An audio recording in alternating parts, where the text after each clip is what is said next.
تو black hole میں خوش آمدید. آج کا جو پروگرام ہے وہ جیسا کہ آپ دیکھ رہے ہیں راولپنڈی کے فسادات کے حوالے سے ہے.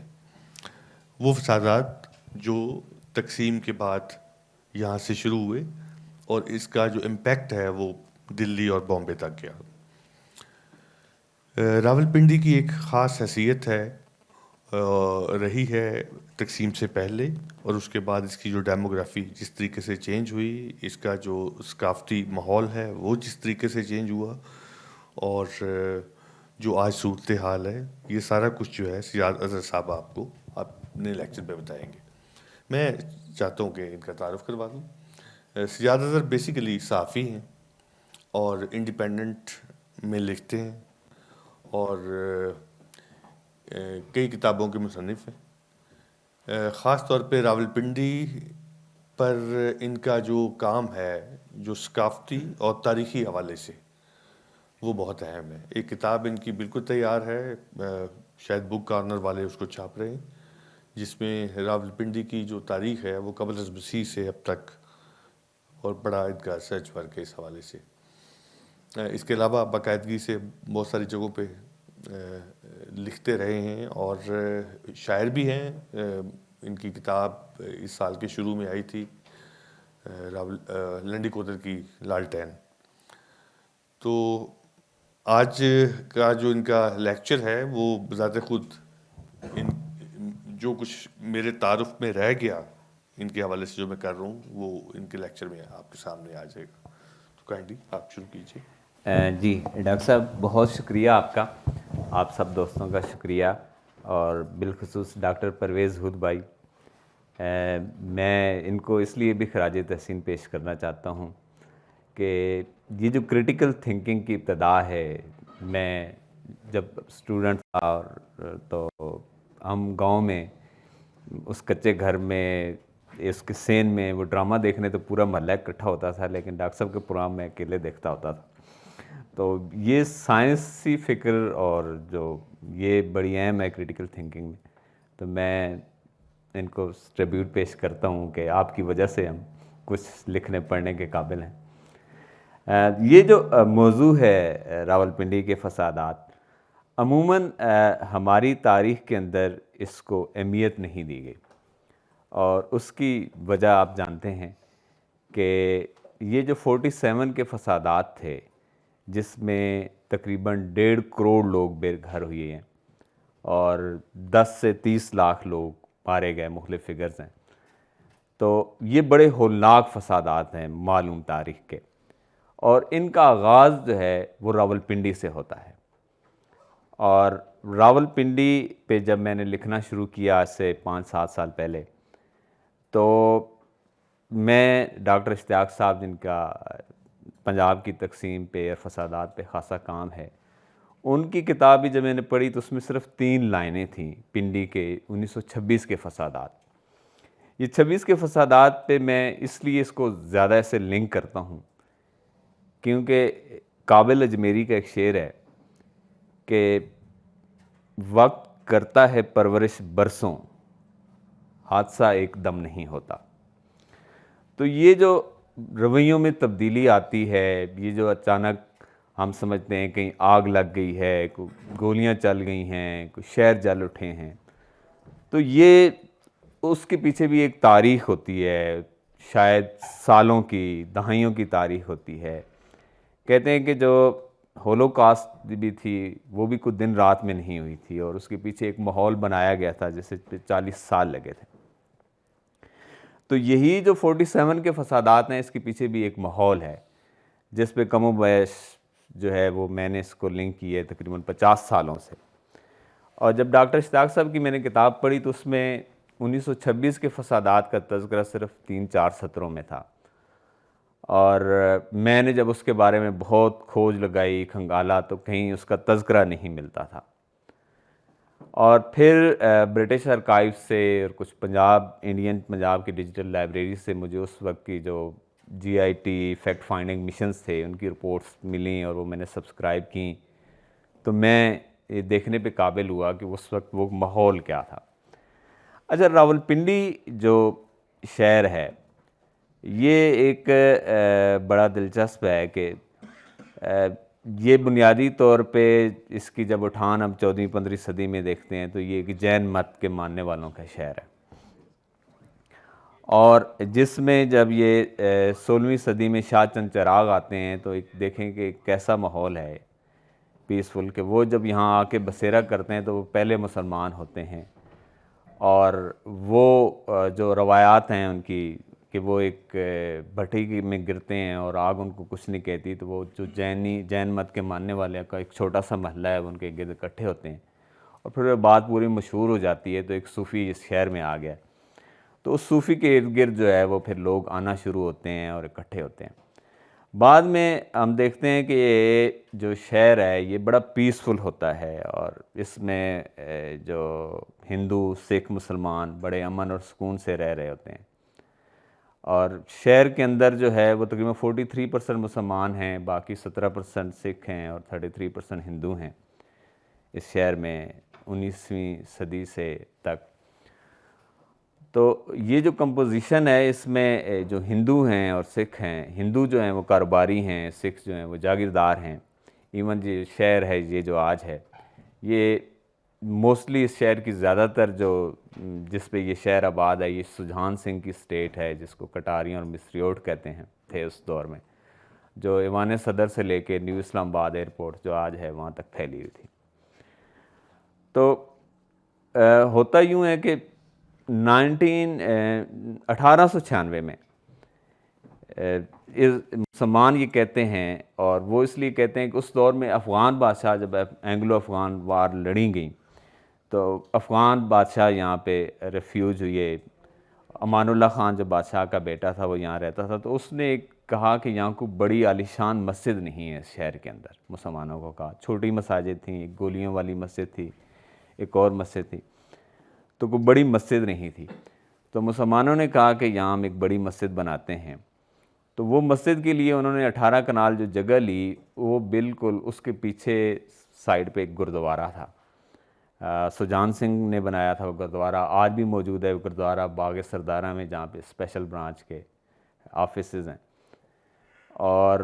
اس گردوارے سے ہٹ کے یہ مسجد قریب تھی، تو سکھوں کا یہ کہنا تھا کہ مسلمان یہ مسجد کہیں اور بنا لیں، گردوارے اور مسجد کا اگر قریب ہوگی تو کہیں مستقبل میں ہمارا تنازع پیدا ہو سکتا ہے۔ تو اس جو ہے یہ بات چیت ہوتی رہی، سکھ جو ہے وہ مانتے نہیں تھے، اور سجان سنگھ اس شہر کا بہت نہ صرف اثر و رسوخ والا آدمی تھا، اس شہر کا سمجھیں اپنے دور کا ملک ریاض تھا وہ، اور وہ بھی ملٹری کنٹریکٹر تھا جو اینگلو افغان وار کے اندر جو ہے ایک بہت امیر آدمی بن کے سامنے آیا تھا، اس کی اس شہر کے اندر بڑی کنٹریبیوشن تھی، اس نے لائبریریاں بنائیں، اسپتالیں بنوائیں، پبلک پارکس بنوائے۔ تو وہ جو مسجد تھی اس وقت پھر پیر میر علی شاہ جو گولڑا شریف کے تھے انہوں نے وہ سجان سنگھ کے ساتھ جو ہے وہ انٹروین کیا اور بات کی، تو انہوں نے کہا کہ کوئی ایسا مسئلہ نہیں ہوگا، آپ یہ مسجد ہمیں بنانے کی اجازت دے دیں، کوئی آج تک ہماری آپس میں لڑائی کبھی ہوئی ہے جو اس کے بعد ہوگی۔ اچھا، پیر میر علی شاہ کا کردار جو ہے وہ اس شہر کے اندر جو ہے وہ ہندوؤں اور سکھوں میں بھی وہ بہت معتبر سمجھے جاتے تھے۔ ایک انڈین فلم ہے تمس جس کو بیشم ثانی نے لکھا، یوٹیوب پہ موجود ہے، اس فلم کا جو فلم ہے وہ بنیادی طور پہ وہ بھی 1926 کے فسادات کے بارے میں ہے، ایک ناول ہے بنیادی طور پہ، لیکن وہ ایک ناول کی شکل میں لکھا گیا اور اس میں واقعات تھوڑے مختلف بیان کیے گئے ہیں، جو ایکچوئل واقعات تھے وہ اور تھے۔ تو اس فلم کے اندر بھی ایک سین ہے کہ پیر میر علی شاہ جو ہیں وہ ایک بازار سے گزر رہے ہیں، اور ایک ہندو جو ہے وہ دوسرے ہندو کو کہتا ہے کہ یار یہ پیر صاحب بہت باکمال شخصیت ہیں، میرا بیٹا 1 مہینے سے بیمار تھا، وہ ٹھیک نہیں ہو رہا تھا، تو میں گولڑا شریف لے گیا اور میں واپس آیا تو واپس آنے سے پہلے وہ ٹھیک ہو چکا تھا۔ تو یعنی ایک مذہبی ہم آہنگی کا جو ہے وہ ماحول ہے۔ لیکن پھر کیا ہوتا ہے کہ 1926 کے فسادات کے اندر جو ہے یہ شہر میں اس میں آگ لگ جاتی ہے۔ ہوتا یوں ہے، وہ 26 کے فسادات اس پس منظر میں ہوتے ہیں کہ جب مسجد بن جاتی ہے 1901 میں اور 1926 تک جو ہے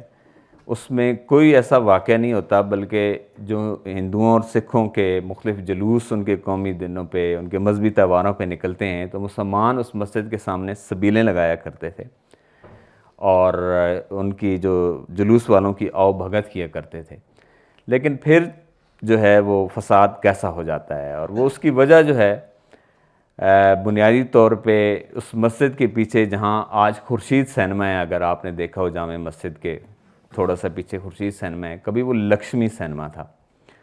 اور وہ جب سینما بنایا جانے لگا تو مسلمانوں نے کہا کہ یہاں پہ سینما نہیں بننا چاہیے، ہماری مسجد ہے.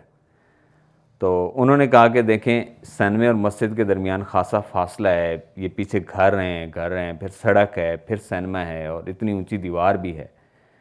تو اس میں کوئی مسئلہ نہیں ہوگا. بہرحال وہ عدالت میں مسلمانوں نے کیس کیا اور مسلمان یہ کیس ہار گئے اور وہاں پہ سینما بن جاتا ہے. اور اسی دوران بنگال کے اندر ایک جو ہے وہ تحریک چلتی ہے کہ جو مساجد ہیں ان کے سامنے ہندوؤں اور سکھوں کے جلوس نہیں گزریں گے، اور اگر گزریں گے بھی تو وہ مذہبی جو واز ہیں وہ نہیں کریں گے. تو یہاں پنڈی میں بھی جو ہے وہ آوازیں جو ہے وہ پہنچتی ہیں اور وہ مطالبہ جو ہے وہ یہاں بھی دہرایا جاتا ہے. تو اس میں جب یہ مطالبہ دہرایا جاتا ہے تو اس کے پیچھے وہ سینمے کے بھی ٹینشن موجود ہوتی ہے. پھر ایسا ہوتا ہے کہ جب ان کا سکھوں کا ایک نکلتا ہے جلوس گرو ارجن کا، جو ہے وہ 5ویں جو ان کے گرو ہیں اس پہ نکلتا تھا، اور اس دن وہ 13 جون 1926 کو اس نے نکلنا، اتوار کا دن تھا. وہ جب نکلا جلوس آ رہا تھا مسجد کی طرف تو مسلمانوں نے کہا کہ آپ مسجد کے سامنے سے نہ گزریں، اگر گزرنے بھی ہیں تو آپ یہ اپنے بینڈ باجے اور چیزیں بند کر دیں. اس دن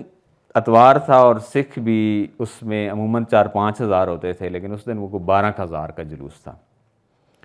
تو مسلمانوں نے یہ سمجھا کہ شاید یہ کسی تیاری کے لیے آئے ہیں اور لڑنے کی تیاری ہے، حالانکہ اس میں عورتیں اور بچے بھی تھے. وہ جب مسجد کے قریب سے گزرے تو اس پہ پتھراؤ شروع ہو گیا. پتھراؤ شروع ہوا شام 7 بجے، اور وہ پتھراؤ اور وہ جو آپس میں کلیش تھا وہ اتنا بڑا کہ اس نے پورے شہر کو لپیٹ میں لے لیا. جہاں آج گنج منڈی اور غلہ منڈی ہے پنڈی کی، وہ اس وقت بھی کشمیر پورے اور مانسہرہ اور ہزارہ کے لیے بڑی مارکیٹ تھی، اور یہیں سے جو ہے وہ تاجر شاپنگ کرتے تھے. تو اس میں اس ایک رات میں 172 دکانیں جو ہے وہ جلا دی گئیں، اور گردوارہ جو پیچھے ہے جو باغ سرداراں کا، اس میں بھی گھراؤ کیا گیا، وہاں بھی فائرنگ ہوئی، لوگ مارے گئے. دوسرے دن جو ہے وہ جا کے آفٹرنون میں شہر کو اس میں مارشل لاء لگایا گیا اور گورکھا فوجیوں کے حوالے کیا گیا یہ شہر. اتنے فسادات پھیل چکے تھے، اور یہ نہیں اب اس میں کتنے لوگ مارے گئے، لیکن اس دور میں جو لکھی گئی مختلف لوگوں کی یادداشتیں وہ یہ کہتے ہیں کہ وہ اس دور میں جو ٹرک کے ٹرک بھر کے لاشوں کے وہ نکلے، اتنے لوگ زیادہ مارے گئے. تو اس میں جو دکانیں تھیں ہندوؤں کی مسجد کے نیچے، ایک ہندو نے بتایا جی کہ فساد سے ایک دن پہلے مسلمانوں نے 350 کلاڑیاں خریدی تھیں مجھ سے، اور میں نے پولیس کو بتایا تھا لیکن پولیس نے کچھ نہیں کیا. تو پولیس سے جب پوچھا گیا کہ آپ نے کیوں نہیں کیا تو پولیس نے کہا جی کلاڑی تو آرمز ایکٹ میں آتی نہیں ہے. یعنی جب انتظامیہ نے کچھ کرنا ہو تو وہ اس کے پاس بڑے راستے ہوتے ہیں کچھ نہ کرنا ہو. تو وہ جو فساد تھا وہ اس شہر کی 1926 کا فساد جو تھا وہ اس نے اس شہر کے امن کو تہ و بالا کر دیا. اور بعد میں اس پہ وہ فساد جو اس وقت اسلام آباد تو میں یہ جو سید پور ہے یہ جو گاؤں تھا یہاں تک بھی پہنچے، اور یہاں بھی جو ہے وہ جو امیر ہندو اور سکھ تھے وہ مارے گئے 5. تو انگریزوں نے اس فساد کو اس لیے دبانے کی کوشش کی کہ اس کو دبایا جائے اور اس کو نہ آگے کیا جائے، کیونکہ بنگال کا فساد اس سے پہلے جو 1922 میں ہو چکا تھا وہ بہت زیادہ پھیلا تھا اور ہزاروں لوگ مارے گئے تھے. تو اس فساد کی وجہ سے جو ہے یہ سارا شہر ہوا. لیکن اچھا وہ جو رپورٹیں میں نے پڑھی ان میں تمام رپورٹوں میں یہ ذکر ملتا تھا کہ یہ فساد کی وجہ ایک مولوی صاحب بنے مسجد میں جو آئے تھے، لیکن ان مولوی کا نام نہیں ملتا تھا۔ میں جامع مسجد بھی گیا، میں نے کہا جی کہ کوئی ایسا ریکارڈ موجود ہو کہ 1926 کے وقت یہاں کون مولوی تھے، اس سے پہلے کون تھے، تو وہ کہتے ہیں نہیں ہمارے پاس تو ایسا کوئی ریکارڈ نہیں ہے۔ پھر 1971 میں ایک کتاب چھپی تھی راول دیس، عزیز ملک کی تھی۔ عزیز ملک اس شہر میں ایک ادبی آدمی تھے اور ادیب تھے اچھے خاصے، تو وہ ایک بنیادی ماخذ ہے۔ تو اس کتاب کے اندر جب میں نے وہ پڑھی تو اس کے اندر ملتا ایک مضمون تھا کہ یہاں پہ ایک مولوی صاحب تھے اور وہ جب اس شہر میں آئے تو انہوں نے وہ روزوں میں ہندوؤں کی دکانیں بھی جو کھلی ہوتی تھیں جن میں ہندو کھا پی رہے ہوتے تھے یا ان کے مہمان آتے تھے تو ان پہ وہ اپنے گھوڑے سمیت چڑھ دوڑتے تھے اور وہ دیگچے الٹ دیتے تھے اور بڑے امیر المجاہدین مسلمان ان کا کہتے تھے۔ پھر انہوں نے ان کا نام لکھا کہ یہ ان کا نام مولانا اسحاق مانسیروی نام تھا۔ پھر جب میں نے ان کے بارے میں جو ہے وہ مزید تحقیق کی تو بڑی دلچسپ چیزیں سامنے آئیں کہ یہ مولانا اسحاق مانسیروی آخر تھے کون جنہوں نے اس شہر کے اندر یہ فساد جن کی وجہ سے برپا ہوا۔ تو پتہ چلا کہ وہ حویلیہ میں پیدا ہوئی ہے 1856 میں، اور بعد میں وہ مانسیرا کی ایک مسجد کے اندر امام ہو گئے، اور جب وہ امام ہوئی تو پہلی جنگ عظیم چھڑی 1914 کی۔ 1914 کی جب جنگ عظیم میں کے لیے بھرتیاں کی جا رہی تھیں اور انگریز آ رہے تھے، گاؤں گاؤں آ رہے تھے، تو جب وہ مانسیرا میں گئے تو انہوں نے نہ صرف یہ کہا کہ یہاں انگریزوں کی طرف سے لڑنا حرام ہے، بلکہ وہ جو انگریز تھا جو آیا تھا اور جو اس کے ساتھ لوگ تھے ان کو ان کی درگت بھی بنائی، ان کو مارا بھی۔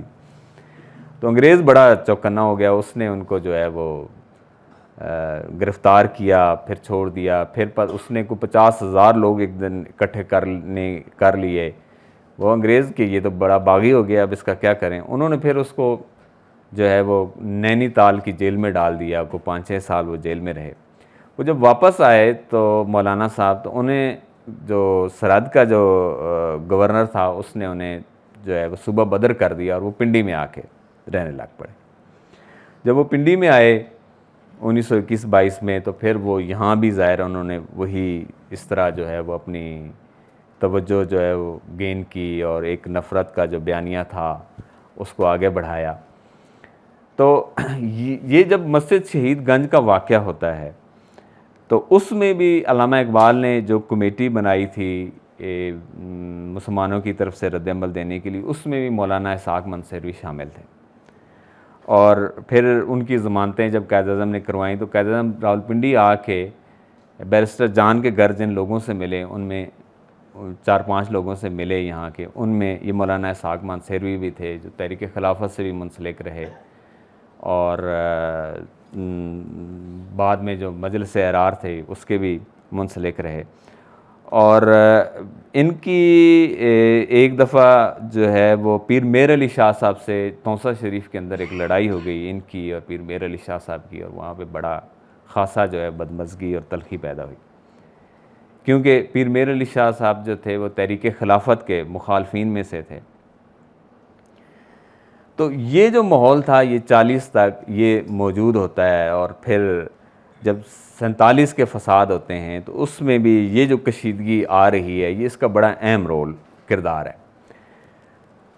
تو یہ جو 47 کے اندر کیا ہوتا ہے کہ ماسٹر یہ اگر صرف مارچ کے ایونٹس میں جاؤں اس میں تو 3 مارچ کو لاہور میں کپور تھلہ ہاؤس میں ایک اجلاس ہوتا ہے، اور جس میں جو ہے وہ تارا سنگھ جو ہے وہ کہتا ہے کہ یہ پاکستان جو ہے ہمیں کس صورت قبول نہیں کریں گے۔ تو اس نے کہا کہ 11 مارچ کو ہم اینٹی پاکستان ڈے منائیں گے، اور سکھوں اور ہندوؤں کو کہا کہ وہ پاکستان کے جو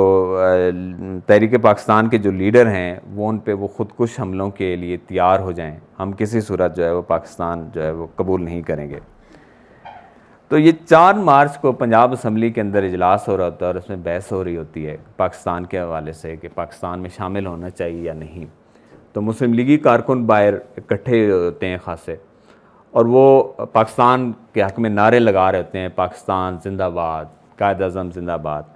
تو اسی دوران ماسٹر تارا سنگھ باہر آتے ہیں اسمبلی کے اجلاس میں اور وہ اپنی کرپان لہراتے ہیں، کہتے ہیں کہ جو پاکستان مانگے گا ہم اسے قبرستان بنا دیں گے۔ تو خاصی وہاں پہ بدمزگی پیدا ہوتی ہے، اور یہ جو خبر ہے یہ جب 4 مارچ کی راولپنڈی پہنچتی ہے تو ماسٹر تارا سنگھ کا گاؤں ہے ہرنال، جو راولپنڈی مندرہ روڈ پہ ہے۔ یہاں اس کے گھر میں جو ہے وہ رد عمل کے طور پہ مسلمان حملہ کرتے ہیں، اور تارا سنگھ کے رشتہ دار 59 جو اس کے رشتہ دار ہیں، جس میں کہتے ہیں کہ اس کی ماں بھی شامل ہے، وہ قتل ہو جاتی ہے۔ اب ایک بہت بڑی کشیدگی جو ہے وہ پیدا ہو جاتی ہے۔ تو یہ جو سکھوں کا جو سکھ آبادیاں ہیں وہ انہیں پتہ چل جاتا ہے کہ اب کسی لمحے کسی گاؤں میں بھی کچھ ہو سکتا ہے۔ تو سب سے زیادہ چونکہ جو امیر سکھ ہیں وہ یہاں رہتے ہیں، اس میں روات کے ارد گرد کلر سیداں ہے اور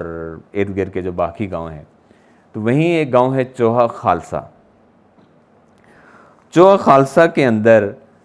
جو ہے ایک امیر وہاں کے ہندو سکھ ہیں گلاب سنگھ، اور ان کی حویلی آج بھی وہاں وہ موجود ہے۔ تو وہ اپنے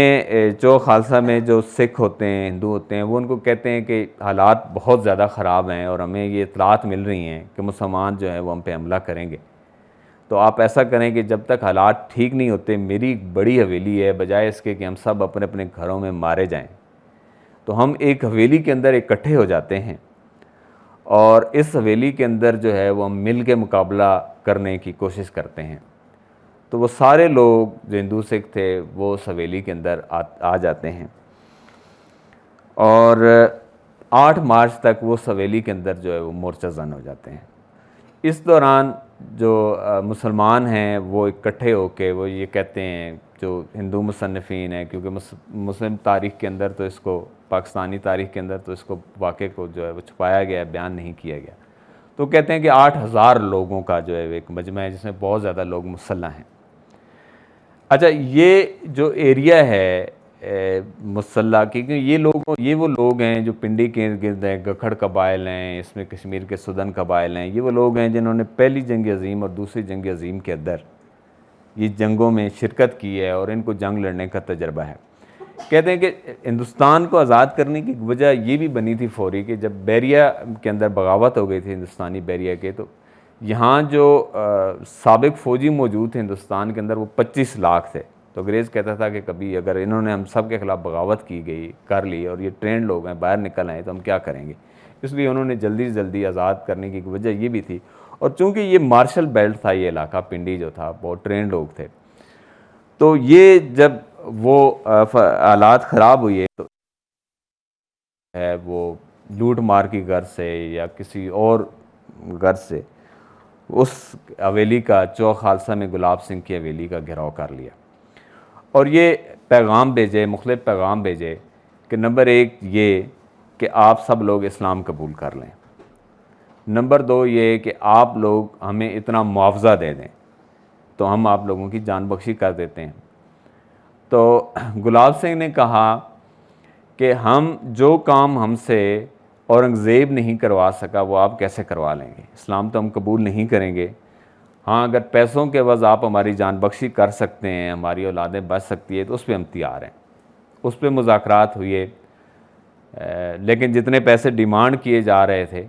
اتنے پیسے موجود نہیں تھے اس وقت ان کے پاس، تو انہوں نے کہا ہم اتنے دینے کے لیے تیار ہیں، آپ ہماری جان بخشی کر دیں۔ تو وہ مسلمان جو حملہ آور تھے وہ ان مذاکرات کے بعد ایک قریبی اسکول میں اکٹھے ہوئے، وہاں ان کے درمیان پتہ نہیں کیا طے پایا، اور اس کے بعد آ کے انہوں نے چوہا خالصہ کے اندر جتنے بھی اس حویلی کے باہر ہندوؤں اور سکھوں کے گھر تھے انہوں نے ان کو آگ لگانا شروع کر دی، دکانوں میں لوٹ مار شروع کر دی۔ پھر جو ہے وہ اس کی طرف، حویلی کی طرف بڑھے، تو اسلحہ مسلمانوں کے پاس بھی تھا، اسلحہ حویلی کے اندر بھی تھا، دو طرفہ فائرنگ ہوتی رہی، کئی لوگ دونوں طرف سے مارے گئے، لیکن چونکہ حویلی کے اندر لوگ کم تھے اور باہر بہت زیادہ تھے، ہزاروں کی تعداد میں تھے، تو جنگ جو ہے وہ خاصی طویل ہوئی، اور آخر کار جو ہے وہ اس بنیاد پہ ہوئی کہ جی ہم پیسے دیتے ہیں اور باقی پیسے آپ کو دینے کا وعدہ کرتے ہیں تو آپ جو ہے مسلمانوں نے وہ یہ کہتے ہیں سکھ کہ انہوں نے قرآن پہ حلف دیا کہ اگر آپ ہمیں پیسے دے دیں گے تو ہم آپ کی جان بخشی کر دیں گے، اور ہم نے یقین کر لیا۔ کہتے ہیں کہ وہ جب حلف کے بعد جو ہے مسلمان سکھ اپنے گردوارے میں گئے اور وہ اپنی عبادات کرنے لگے، تو اسی دوران جو خواتین جو تھیں وہ سویلی کے ساتھ ایک کنواں تھا اور اس کے ارد گرد جمع تھیں، تو وہ بہت سے مسلمانوں کے پاس گئے تو انہوں نے کہا کہ ہم ان خواتین کے ساتھ شادیاں کریں گے اور انہیں مسلمان کریں گے۔ تو اب جو گلاب سنگھ کی بیوی تھی لاجونتی کور، اس نے وہ سردارنی تھی اور اس نے ہر طرح کے حالات کے حوالے سے وہ جو اندر تھی خواتین ان کو تیار کیا ہوا تھا، اور انہوں نے ایک اسٹریٹجی بنائی ہوئی تھی کہ اگر ہمیں یا ہمارے رشتہ دار خامند مارے جاتے ہیں تو اس کے بعد ہمیں کیا کرنا ہے۔ تو وہ جو کنواں تھا انہوں نے یہ ایک لیا ایک دوسرے سے حلف کہ ہم سب اس میں کود کے چھلانگ لگا دیں گی لیکن کسی کے ہاتھ نہیں آئیں گے۔ تو جب انہیں پتہ چلا کہ اب یہ جو ہمارے سکھ ہیں وہ ادھر عبادت کر رہے ہیں اور یہ مسلمانوں نے ہمیں گھیرا ڈال دیا ہے، تو انہوں نے ان کنویں کے اندر چھلانگیں لگانا شروع کر دیں۔ اب کنواں کتنا گہرا ہو سکتا تھا، اس میں پانی کتنا تھا کہ وہ ڈوبی تو تھوڑی، لیکن 87 خواتین بچوں سمیت اور بچے اس کنویں کے اندر جو ہے وہ گر کے کچھ حبس سے مر گئے۔ گلاب سنگھ کہتا ہے کہ جب میں گیا تو وہاں پہ جو ہے وہ چیخوں، عورتوں کی چیخوں کی، بچوں کی چیخوں کی آوازیں آ رہی تھیں، کیونکہ وہ تو کنویں بہت گہرے ہوتے تھے، اگر آپ نے پٹھوار میں دیکھیں تو کئی 100 فٹ گہرے کنویں ہوتے تھے، تو نیچے سے آوازیں آ رہی چیخنے کی، اور کیونکہ وہ حبس سے مر گئے تھے، نیچے مر رہے تھے۔ تو یہ جنگ پھر جو 8 مارچ کو شروع ہوئی، یہ پھر اگلے کچھ 3-4 دن جاری رہی، اور پھر یہ فسادات پٹھوار کے تقریباً 128 دیہات میں پھیل گئے، جہاں ایک ہفتے کے اندر 8000 سکھ اور ہندو مارے گئے۔ یہ جو فسادات تھے، یہ جب ان کی آواز جو ہے اور خبریں دوسری طرف جاتی ہیں انڈیا کی طرف، مشرقی پنجاب میں، تو پھر وہاں سے بہت خوفناک ریئیکشن آتا ہے، اور اس ریئیکشن کی وجہ سے جو ہے وہ لاکھوں لوگ، 10 سے 30 لاکھ لوگ مارے جاتے ہیں، 1.5 کروڑ لوگ ہجرت کرتے ہیں۔ تو یہ بہت خوفناک تھے۔ بیشم ثانی، جن کا پہلے میں نے ذکر کیا تمس ناول کا، انہوں نے جو ہے وہ فسادات کے اسی اگلے ہفتے گئے، تو کہتے ہیں کہ جب میں گیا تو کنواں اس وقت بھی لاشوں سے اٹا پڑا تھا اور اس پہ بدبو نہ آئے تو انہوں نے چونا اوپر پھینک دیا تھا اس لاشوں کے اوپر، اور ایسے لگتے تھے کہ یہ مجسمے بنے پڑے۔ تو کہتے ہیں کہ وہاں جو سکھ تھے جن کی عزیز رشتہ دار، بچے، بیویاں، بہنیں بیچ میں کود گئی تھی، اور تو وہ رو رہے تھے، بدعائیں دے رہے تھے، اور کہہ رہا تھا جی کہ طرح طرح کے واقعات سنا رہے تھے۔ اور اس سے پہلے جو ارد گرد کے گاؤں تھے، جو لوگ اس حویلی میں ریفیوج نہیں ہو سکے تھے، ان کی سٹوریز بھی جو ہے وہ آئیں اور چھپیں بعد میں۔ تو بہت زیادہ وہ لوگ تھے، یعنی آپ دیکھیں کہ جب یہ پتہ چلا کہ اتنے لوگوں نے خودکشی کر لی سکھ عورتوں نے اپنی عزتیں بچانے کے لیے، تو ہر گاؤں کے اندر جو ہندو اور سکھ تھے انہوں نے اپنی بیویوں کو، اپنی بچیوں کو جو ہے وہ خود قتل کیا، کہ بجائے اس کے کہ کل ان کے ساتھ کوئی اور زیادتی کرے، کیوں نہ ہم وہ برداشت نہیں کر سکیں گے۔ تو ایسے بھی بے شمار واقعات ہوئے، راولپنڈی کے اندر ہوئے۔ اور یہ بڑی حیرانی کی بات ہے کہ راولپنڈی کے 2 حصے ہیں آج بھی، ایک کنٹونمنٹ ہے اور ایک شہر ہے، اور جس شہر کے اندر آگ لگی اور ہزاروں لوگ شہر کے اندر بھی مارے گئے، وہاں کنٹونمنٹ میں صرف 2 قتل ہوتے ہیں، کوئی قتل نہیں ہوتا، وہاں پہ نہیں فساد ہوتا، کیونکہ وہاں ایلیٹ کلاس رہتی ہے، وہاں فوج رہتی ہے، لیکن شہر میں کتنے مرتے ہیں، جتنے مرتے ہیں انہیں اس سے کوئی غرض نہیں ہے۔ بعد میں لارڈ ماؤنٹ بیٹن نے بھی چوغہ خالصہ کا جب دورہ کیا تو اس کے جو پریس اتاشی تھے ایلن کیمبل جانسن، جنہوں نے کتاب بھی لکھی ہے mission with Lord Mountbatten, اس کے اندر انہوں نے لکھا کہ جب ہم گئے وہاں اس گاؤں میں اور اس گاؤں کے ارد گرد باقی گاؤں کا بھی دورہ کیا لارڈ ماؤنٹ بیٹن نے، تو کہتے ہیں کہ ایسا لگتا تھا کہ یہاں کوئی بہت بڑی جنگ ہوئی ہے، جس میں گھر جلے ہوئے تھے، لوگ مارے گئے تھے، اور بہت ایک ہولناک جو ہے وہ منظر تھا۔ تو یہ اس میں یہ جو میری کتاب ہے جو آ رہی ہے راولپنڈی کے بارے میں، اسلام آباد کے بارے میں، اس میں یہ 2 چیپٹر ہیں جن کا میں نے آپ کو خلاصہ جو ہے وہ دیا ہے اور اس میں یہ بتانے کی کوشش کی ہے کہ یہ فسادات اس شہر سے ان کا آغاز ہوا تھا، اور اگر یہ نہ ہوتے تو شاید ہجرت نہ ہوتی، شاید اتنی قتل و غارت نہ ہوتی، شاید نفرت کی جو دیواریں آج ہم 75 سالوں میں نہیں پاٹ سکے وہ نہ ہوتی بھی تو اس سطح کی نہ ہوتی۔ تو یہ ایک بہت ہولناک جو ہے وہ تاریخ ہے راولپنڈی کے فسادات کی۔ تو یہ ہے مختصراً قضیہ۔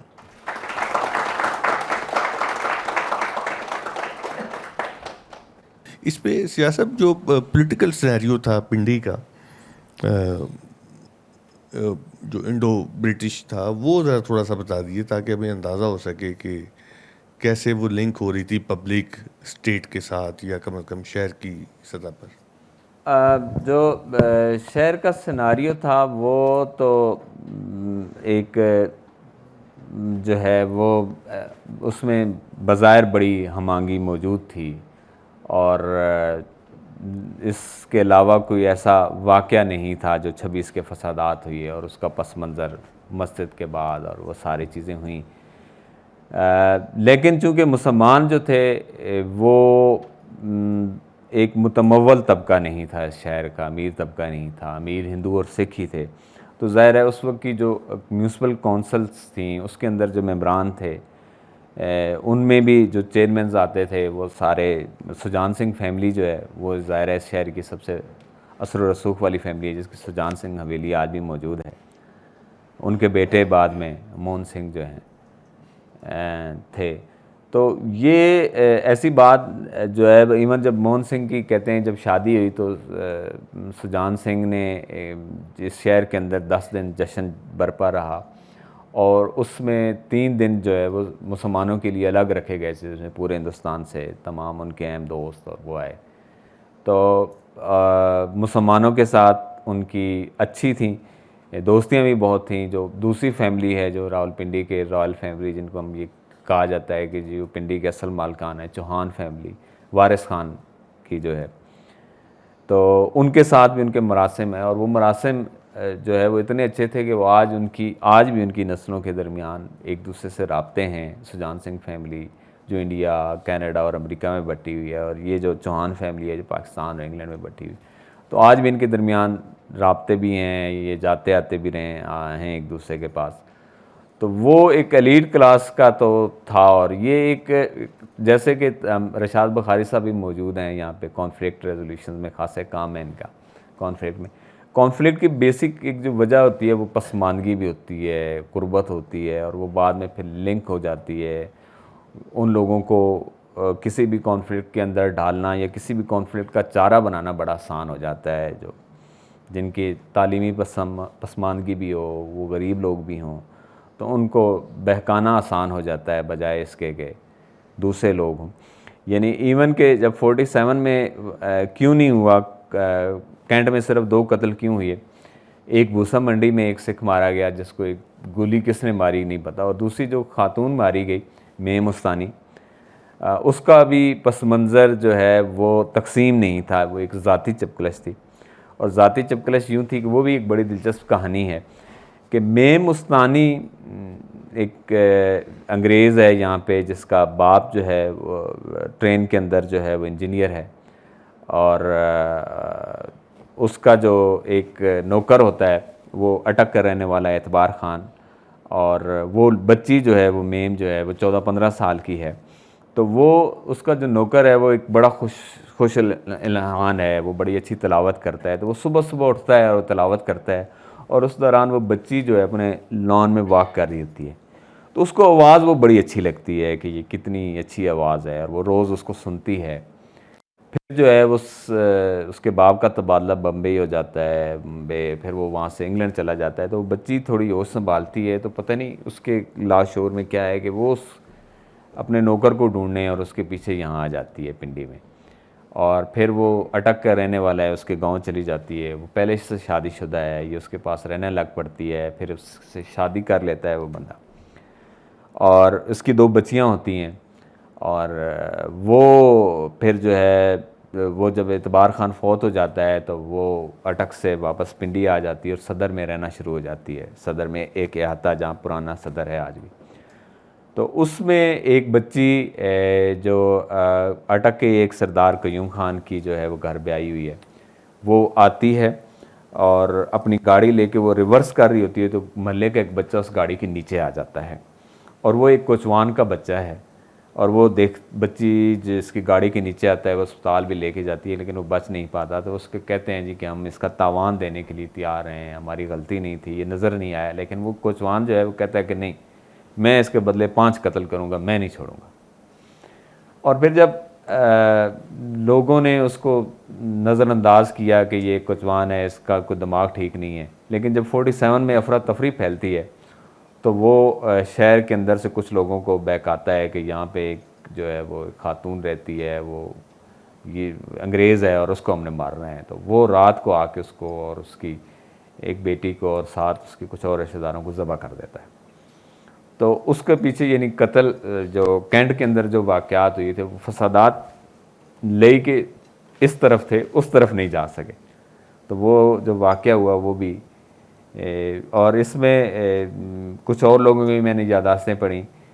کہ انگریزوں کو جو یہاں کی انتظامیہ تھی, جب یہ بتایا جاتا تھا کہ وہاں فسادات ہو رہے ہیں اور آپ کچھ کریں تو وہ کچھ نہیں بیچتے تھے. آپ دیکھیں کہ سید پور پنڈی سے کتنا دور تھا, اور یہاں دوسرے تیسرے دن جو ہے وہ ہوئی ہے پنڈی کے جو فسادات 26 کے فسادات تھے, لیکن انتظامیہ نہیں پہنچی. پنڈی کے اندر جو ہے وہ بھی وہ اپنے بیرکس کو اور اپنے لوگوں کو تو محفوظ بنا رہے تھے, اور باقی وہ ہندو مسلمان کتنے مرتے ہیں, کتنے ایک دوسرے کو مارتے ہیں, اس پہ ان کا کوئی فوکس نہیں تھا لگتا ہے. اور اس پہ ڈاکٹر عائشہ جلال کی ایک بڑی تھیوری بھی ہے, اگر آپ نے پڑھی ہے, پوری کتاب ہے, کہ جو اس وقت جو انٹیلیجنس ایجنسیاں تھیں برٹش کی, وہ اس کو بتا رہی تھیں کہ بڑے خون ریز ہنگامے ہو سکتے ہیں. اور یہاں پہ بلکہ ان کے نام بھی ہیں, یہ جو پنڈی کا کوہوٹا کے جو فسادات ہیں ان میں کے اندر کہ وہ کون کون لوگ تھے جنہوں نے اس پہ بڑا اہم کردار ادا کیا, اور وہ کئی مہینے پہلے اس کی کر رہے تھے, پیش بندی کر رہے تھے اور جتھے بنا رہے تھے. اور ان میں ہیں جی سید اکبر خان ہیں, ایک ایم ایل اے تھے کوٹا کے, کیپٹن لال خان ہیں, مولوی عبدالرحمن ہیں, کالا خان ایم ایل اے ہیں, جو لوگوں کو اور جو ٹرین لوگ تھے دوسری اور پہلی جنگ عظیم کے, ان کو بلا کے کہہ رہے تھے کہ اب جہاد کا وقت آ گیا ہے اور ہم نے جہاد کرنا ہے. تو اس میں لوٹ مار تھی بنیادی طور پہ تو, اور اسی لوٹ مار کو جو ہے وہ ان فسادات میں پیسوں کے لیے, اور وہی لوگ جو اکٹھے رہ رہے تھے, بڑی حیرانی کی بات ہے کہ وہ کیسے ایک دوسرے کے خون کے پیاسے ہو جاتے ہیں, جو ایک جیسے کھیلتے ہیں,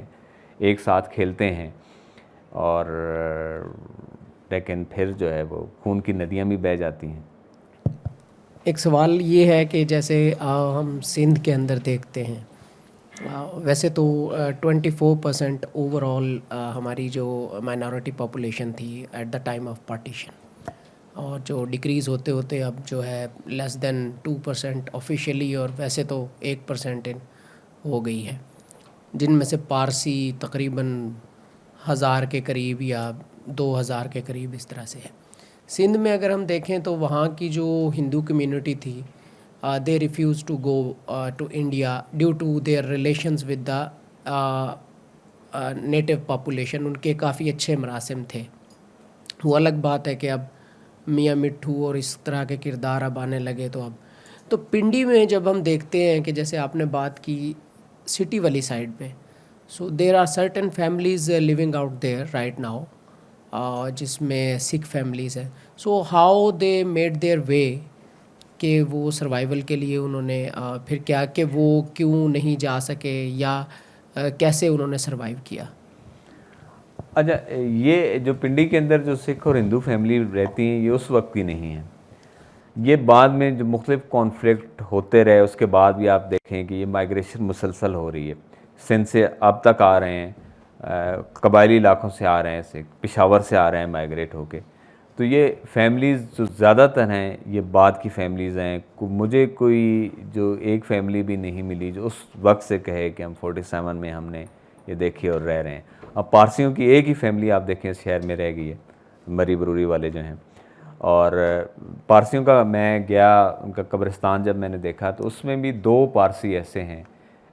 جن کی جو ہے وہ تاریخ وفات 1947 ہے اور وجہ قتل لکھی ہوئی ہے ان کتبوں پہ. تو اس کا مطلب ہے کہ پارسی بھی مارے گئے تھے. اور پارسیوں کے اس شہر کے اندر ایک بڑا کنٹریبیوشن تھا. اس شہر کے اندر انہوں نے بڑا کام کیا ہے. امیر لوگ تھے اور یہاں کی جو ٹرانسپورٹ سروس تھی اس دور میں تمام، آپ کو پتہ ہے کہ جو ٹورزم تھا کشمیر کا،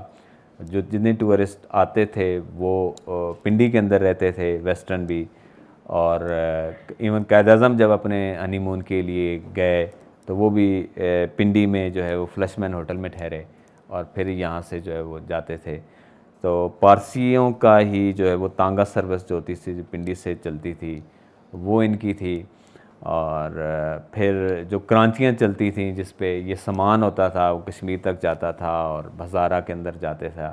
اور باقی پنڈی ڈویژن کے اندر جاتا تھا. تو وہ چھاچھی محلہ تھا اور ان کی کرانچیاں تھیں جس کے اندر وہ بیشم ثانی کا گھر اور بلراج ثانی جو ہیں یہ بیشم ثانی کے بھائی ہیں، جو 60 کے اندر انڈیا کے بہت مقبول جو ہے وہ ہیرو تھے. یہ BBC کے براڈ کاسٹر تھے 1940 میں. اور ان کی ایک کتاب ہے میرا پاکستانی سفر نامہ جو 1960 میں ہی چھپی. بلراج جب بعد میں آتے ہیں یہاں پہ پاکستان میں تقسیم کے بعد، تو بیشم ثانی کی ایک کتاب ہے میرا بھائی جو انہوں نے بلراج ثانی پہ لکھی ہے. اس میں بھی پنڈی کا ہمیں بڑا ذکر ملتا ہے کہ پنڈی کیسا تھا. تو بنیادی طور پہ یعنی آپ یہ دیکھیں کہ یہ شہر 19ویں صدی کی شروع میں کتنا قدامت پسند شہر ہوتا ہے یہ، کہ بلراج جو ہے وہ جب 1940 میں BBC کی نوکری کے بعد یہاں پہ آتا ہے اور اس سے پہلے اس کی جو شادی ہے وہ اس کا پروفیسر ہے، استاد ہے، اس کا نام ہے جسونت رائے. اس کی بہن دمینتی سے ہوتی ہے، اس کا شادی ہوتی ہے. اور یہ شہر کے اندر ایک پہلا کپل ہے جو اکٹھا گھومتا ہے. بلراج اس کو سائیکل پہ جو ہے وہ گھماتا ہے اور کبھی ان کا دل کرتا ہے تو راولپنڈی اسٹیشن میں وہ جو پیچھے بریک ہوتی ہے کبھی ریلوے کی آپ نے دیکھی ہو، اور اس پہ وہ کھڑے ہوتے ہیں اور وہ گانا گاتے گاتے چکلالہ اسٹیشن تک آتے ہیں اور وہاں سے اتر جاتے ہیں. اور پھر چونکہ وہ یہ شہر کے لیے ایک بڑا عجیب واقعہ ہوتا ہے کہ یہ ایک نوجوان لڑکی اور لڑکا، چاہے وہ میاں بیوی ہیں، وہ اکٹھے کیوں گھومتے ہیں اور اس طرح کیسے ہیں. تو وہ شہر کے اندر جو ہے وہ سب سے زیادہ ڈسکس ہونے والی خبر بن چکی ہوتی ہے شام تک. اور جب ان کے باپ شری ہربنس لال جو ہے ایک چینی برتنوں کا جو ہے وہ تاجر ہے، اس کو بتائی جاتی ہے تو وہ اپنے بیٹے کو بڑا غصہ ہوتا ہے کہ تم یہ کام کیوں کرتے ہو. تو یہ جو بلراج ثانی ہے اور بیشم ہے، ان پہ بھی میں نے ایک آرٹیکل پنڈی بوائز کے نام سے لکھا تھا. تو یہ بلراج جو ہے وہ سیوا گرام میں جو گاندھی جی کا سکول ہے اور ان کا ایک رسالہ ہے نئی تعلیم، اس کے ایڈیٹر بھی رہے. اور ایون بیشم کہتا ہے کہ جب میں بلراج سے ملنے سیوا گرام گیا تو گاندھی نے کو جب میں نے کہا کہ میں پنڈی سے آیا ہوں اور ان سے ملا، تو گاندھی نے اس شہر میں آپ دیکھیں کہ اس سے بیشم سے پوچھا کیا ہے. انہوں نے کسی ہندو سکھ کا نہیں پوچھا. انہوں نے کہا کہ یار ہاں وہاں ایک وہ ہیں بیرسٹر جان صاحب کا کیا حال ہے. بیرسٹر جان جو ہے وہ اس شہر کے بیرسٹر ضرور ہیں، مسلمان ہیں ایک. اور گاندھی نے انہی کا صرف پوچھا اس شہر میں کہ بیرسٹر جان صاحب کا کیا حال ہے، کیونکہ گاندھی جب 1922 میں کوہاٹ کے فسادات ہوئے تھے تو پنڈی آئے تھے اور وہ یہاں ٹھہرے تھے اور مختلف لوگوں سے ملے تھے، لیکن انہیں یاد صرف بیرسٹر جان تھا. یہ بیرسٹر جان جو ہے بعد میں پاکستان جب آزاد ہوا تو اس کے کسٹوڈین بھی رہے. اور پھر ایک اور سٹوری ہے ان کے ایک بیٹے کو اور ایک شہر کی ہندو ڈاکٹر ہے، اس کی بیٹی کا آپس میں عشق ہو جاتا ہے. اور وہ 47 کا چونکہ ماحول ایسا ہے کہ جہاں پہ یہ بڑی چپکلش ہے، تو وہ ہندو ڈاکٹر جو ہے وہ اس کو اپنی بیٹی کو جو ہے وہ بمبئی بھیج دیتا ہے اور بعد میں وہ لڑکی جو ہے وہ بھی ایک فلم سٹار بنتی ہے، بڑی سپر سٹار بنتی ہے. اور بیرسٹر جان کا بیٹا جو ہے وہ پائلٹ بنتا ہے اور بعد میں اس کی 3-4 شادیاں اس نے کراچی چلا جاتا ہے اور کرتی ہیں. اور بعد میں جو ہے باقی اس کے بارے میں جو ہے وہ تاریخ خاموش ہے کہ کیا ہوا. سید پور میں ابھی کوئی فیملیز نہیں، سید پور تو سارا آپ دیکھیں نا، جب اسلام آباد بنا تھا تو یہاں بہت زیادہ کچھ 76 کے قریب دیہات تھے جہاں یہ F سیکٹرز ہیں اور G سیکٹرز ہیں. تو وہ تو ری سیٹل کیا گیا تھا اور ان کو ادھر بھیج دیا گیا. لیکن ہندو یہاں سے سارے چونکہ یہ فسادات کا پنڈی گڑھ تھا. یعنی مجھے یاد ہے کہ میری جو امی تھیں اللہ جنت نصیب کرے انہیں, وہ اس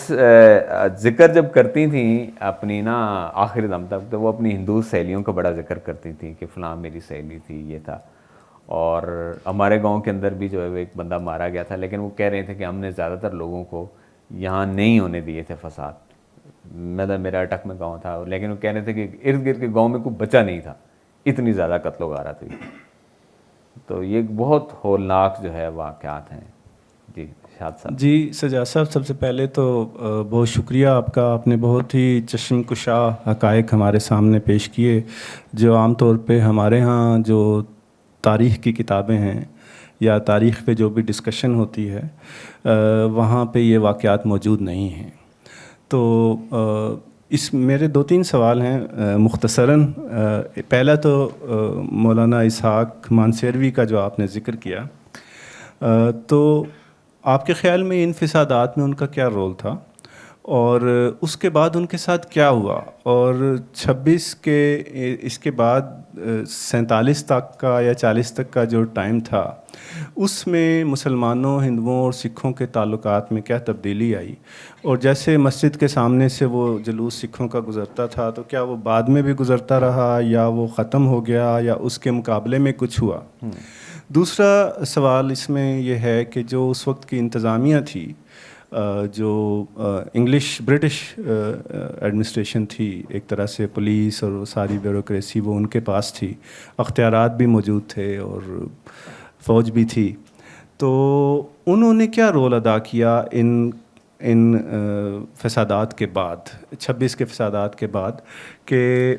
اس کی ذمہ داری لینا یا اس کی تاریخ لکھنا یا اس کے بارے میں وہ انہوں نے کیوں چھپایا. جیسے آپ نے بتایا کہ ان کو انہوں نے تھوڑی سی مٹی ڈالی اس کے اوپر, تو وہ کیوں اس کو ایسا انہوں نے کیا, کیونکہ بظاہر یہ انگریزوں کی ایڈمنسٹریشن کا جو مزاج رہا ہے اس کے ہمیں تھوڑا سا خلاف نظر آتی ہے. اور تیسری چیز یہ ہے کہ یہ بہت بڑا دعویٰ ہے کہ ہم کہیں کہ بر صغیر کے جو فسادات, تقسیم کے فسادات ہوئے تھے جس میں لاکھوں لوگ مارے گئے, اس کا آغاز پنڈی سے ہوا, یا پنڈی کے ان فسادات نے ان سارے فسادات کو ٹریگر کیا. تو یہ ایک میرا خیال ہے کہ ایک بہت بڑی سٹیٹمنٹ ہے. تو اس کو کس حد تک اوتھینٹیکیٹ کیا جا سکتا ہے, خاص طور پہ اس تناظر میں کہ کیا آپ کے خیال میں اس دور میں انڈیا کے جو کلکتہ کے فسادات ہوئے یا دیگر فسادات ہوئے, تو اس کی ٹائم لائن کیا تھی کہ جس سے ہمیں اندازہ ہو کہ وہاں بھی کوئی ایسے واقعات ہوئے, یہاں بھی ہوئے. کیا ہم صرف ایک شہر اور ایک واقعے پہ یہ سارا الزام رکھ دیں, یا اور بھی کچھ ایسے ٹریگرز موجود تھے پورے اس ریجن میں جن سے یہ فسادات کی آگ پھیلتی چلی گئی. Thank you. رشاد بخاری صاحب, آپ کے سوال کے کئی پہلو ہیں. ایک تو یہ کہ جو فساد جب ہوا تو اس کا حل بڑا دلچسپ جو ہے انگریزوں نے نکالا. جب انہوں نے اس کو کہا کہ اس کو ذرا اس کو کریں, اس کو مٹی ڈالیں اس پہ, لیکن ان کا حل بھی بڑا, انہوں نے کہا کہ یار ایسا تو نہیں ہو سکتا کہ اب اگلے سال کیس تو بنے, چلتے رہے. اور قائد اعظم بھی ان وکیلوں سے جو یہ کیس لڑ رہے تھے ان میں بیرسٹر جان بھی شامل تھے, اور قائد اعظم بھی ان سے رابطے میں تھے کہ یہاں کیا ہو رہا ہے. تو اس کا حل بڑا دلچسپ انہوں نے نکالا. انہوں نے کہا جی کہ یہ تو جلوس نکلیں گے, ہم ان کو روک نہیں سکتے, آزادی ہے برٹش راج کے اندر, مذہبی آزادی ہے, تو آپ ایسا کیوں نہیں کرتے کہ آپ بھی کوئی جلوس نکال لیں ان کے مقابلے میں. تو آپ بھی ان کے گردواروں کے سامنے سے, مندروں کے سامنے سے نکلیں, جلوس اسی طرح گزاریں اپنے, جو ہے وہ آپ جو کچھ پڑھنا چاہتے ہیں, جو کچھ گانا چاہتے ہیں, آپ کو بھی آزادی ہے. تو 1927 میں جو پہلا جلوس عید میلاد النبی کا تھا وہ اس شہر کے اندر سے نکلا, اور اس کی پھر وہ جو ساری جو قیادت تھی پورے پنجاب کی مسلمانوں کی وہ آئی. اور یہ کہتے ہیں جو کتابیں اس لکھی گئیں, عزیز ملک صاحب کی ہے, بعد میں تاریخ پاکستان اور تاریخ راولپنڈی اور تحریک پاکستان, عارف راجہ کی کتاب جو بیرسٹر جان کے منشی تھے درس, انہوں نے اپنی یادداشتیں لکھی. تو یہ کہتے ہیں کہ اس میں 15 لاکھ لوگ شامل ہوئے. اب شاید یہ بہت بڑا فگر ہو, کیونکہ اس شہر میں, جس شہر کی آبادی 70-80 ہزار ہے سارے خالی, اس میں 15 لاکھ لوگوں کا اکٹھا ہونا تو بہت بڑی جو ہے. لیکن یہ کہتے ہیں کہ عید میلاد النبی کا جو پہلا جلوس ہے وہ اس شہر سے نکلا. اچھا, یہ جب بعد میں نے لکھی تو ایک TCM میڈیا یہاں پہ دی سینٹرل میڈیا، انہوں نے مجھے کہا جی ہم آپ کے ساتھ اس پہ ولاگ کرنا چاہتے ہیں، انہوں نے کیا. اچھا وہ جب میں نے یہ کہا کہ عید میلاد النبی کے جلوس کی ابتدا اس شہر سے اور اس کا بیک گراؤنڈ کیا تھا، کیوں ہوا، تو یہ جو ہے وہ بہت وائرل ہوئی. اور جب وائرل ہوئی تو ایک دن مجھے راولپنڈی کے سیشن جج سے کورٹ سے فون آیا، ان کا جی کہ ہم چاہتے ہیں کہ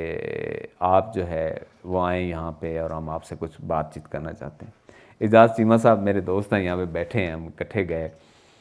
تو انہوں نے کہا جی کہ یہ بڑی حیران کن بات ہے جی جو آپ نے دعویٰ کیا ہے، یہ آپ نے کہاں سے انفارمیشن لی ہے یہ، کیونکہ ہم نے تو بہت اس کے بارے میں جب یہ وائرل ہوئی تو ہمیں بتایا گیا جی کہ آپ اس کو ویلیڈیٹ کریں، کیونکہ یہ تو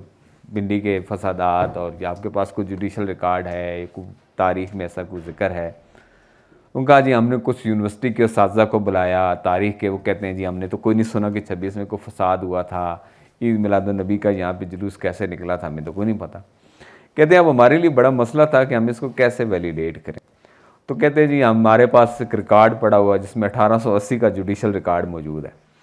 ہم نے کچھ لوگ ڈیوٹی لگائی، کہتے ہیں جی کہ وہ ہمیں آخر کار ایک پورا ایک وہ بوری سے مل گئی جس میں 1926 کے فسادات کا جوڈیشل ریکارڈ ہے. کہتا ہے ہم نے اس کو کھنگالا تو آپ نے، کہتے ہیں یہ پوری بوری ہے لیکن آپ نے جو 4-5 ہزار ورڈز لکھے بھی اور یہ جو بولا بھی آپ نے بالکل ٹھیک لکھا ہے. تو یہ آپ نے کہاں سے انفارمیشن لی تھی؟ پھر میں نے بتایا میں تو برٹش آرکائیو سے یہ سبسکرائب کرایا. تو انہوں نے کہا جی یہ پڑھا ہوا آپ مزید ریسرچ کرنا چاہیں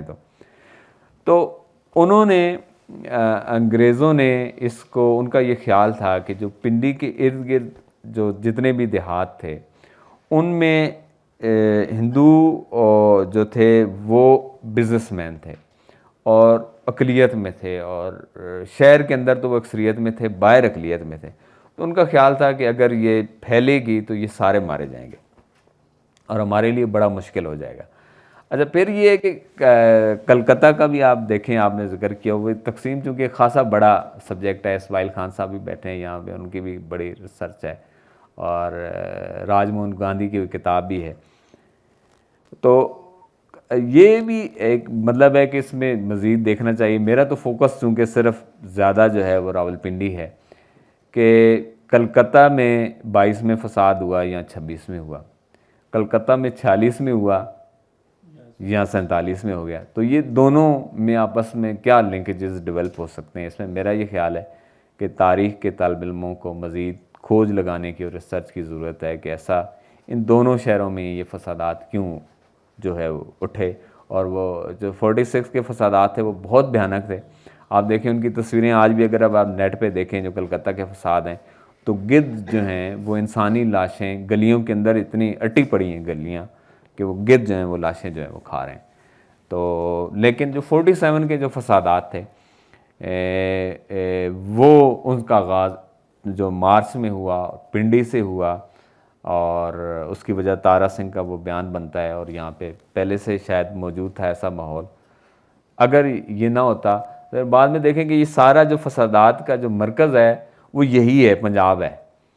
پنڈی ڈویژن ہے، گوجرانوالا ڈویژن ہے، لاہور ڈویژن ہے، ادھر ہے جالندھر ہے، امرتسر ہے، ہوشیارپور ہے. پھر جموں جو ہے وہ بعد میں جب تقسیم اس کی کشمیر کی جنگ شروع ہوتی ہے تو جموں کے اندر بڑے فسادات ہوتے ہیں. آج بھی آپ پنڈی کے اندرونی پنڈی دیکھیں تو سب سے زیادہ یہاں پہ جو مائگریٹڈ فیملی ہیں وہ جموں سے ہیں. سجاد صاحب،